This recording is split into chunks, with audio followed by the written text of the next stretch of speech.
Here is the most unusual feature film Walt Disney ever made. A film intended not so much to entertain, but to send a message. Walt, like many people, was impressed by the text of a book called Victory Through Air Power, written by Major Alexander P. de Seversky. In it, this Russian-born naturalized American citizen, who became a key figure in the advancement of U.S. military aviation, called for an overhaul of our priorities.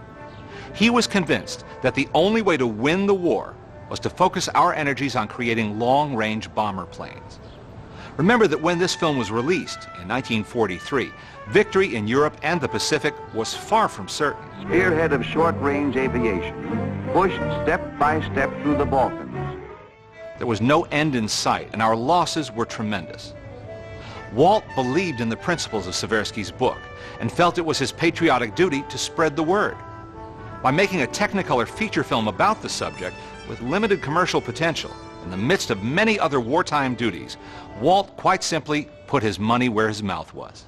The message Seversky delivers quite convincingly in this film isn't about aggression or warmongering. It's about winning a war against enemies who were bent on world domination, a war America stayed out of until we were attacked without provocation at Pearl Harbor.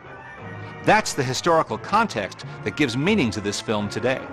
For animation buffs, it's yet another example of how skillfully the Disney artists adapted their visual storytelling techniques to a deadly serious purpose, and how successful they were. In the introductory history of aviation, there's room for humor, but even in the later sections of the film, there's tremendous creativity, from the staging of battle scenes and explosions to the use of visual metaphors. To make sure Major Seversky made his presentation as persuasively as possible, Walt hired a professional director, a man of long experience on stage and in Hollywood, H.C. Potter, to film these lecture segments. Potter's many movie credits include Mr. Blandings Builds His Dream House, The Farmer's Daughter, Hellzapoppin', and The Story of Vernon and Irene Castle. But more importantly, he was a flyer himself and already acquainted with its star. He certainly did his job well in this movie because Seversky comes off quite well and doesn't seem stiff or severe. When I interviewed Mr. Potter many years ago, he had fond memories of Seversky, whom he knew as Sasha, but he also remembered that he had to shoot those sequences at night because Walt didn't have sufficient soundproofing to drown out the noise from Lockheed aircraft nearby. Potter's approach was to make Seversky's speeches seem as far from a lecture as possible.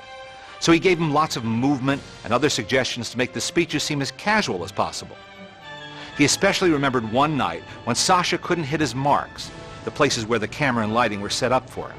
And he said, "Hank, how can I remember the words, the expression, the meaning, the walking without limping," as he had one wooden leg, "and hit these marks and think of what I'm saying at the same time?" Potter replied, "When you're flying airplanes, you're flying a plane, you're navigating, you're looking down at the ground to see if you're going where you're supposed to be going, you're listening to the radio, you're watching for other planes, and you're checking your instruments all at the same time." He concluded in a mock Russian accent, "Your motto should be, divide the attention." Seversky loved that, and from that time on, before every shot, the crew would chant, "Divide the attention." Movie critics weren't crazy about the film, and Walt Disney's own distributor, RKO, didn't want to release it. So Walt put the film in theaters through United Artists. But the most important response to the movie came from Winston Churchill. When he flew to Quebec for an Allied conference and learned that President Roosevelt hadn't seen the movie, he and Air Marshal Tedder prodded him until he ordered that a print be sent to him. H.C. Potter was told by Walt that it was only after Roosevelt saw Victory Through Air Power that our country made the commitment to long-range bombing. And that, after all, was the reason Walt committed to making this movie in the first place. Because of its topicality, the Disney studio decided to keep this film in the vaults at the close of World War II. Only the history of aviation sequence was seen in the years since then. It's with great pleasure that we now present Victory Through Air Power in its entirety.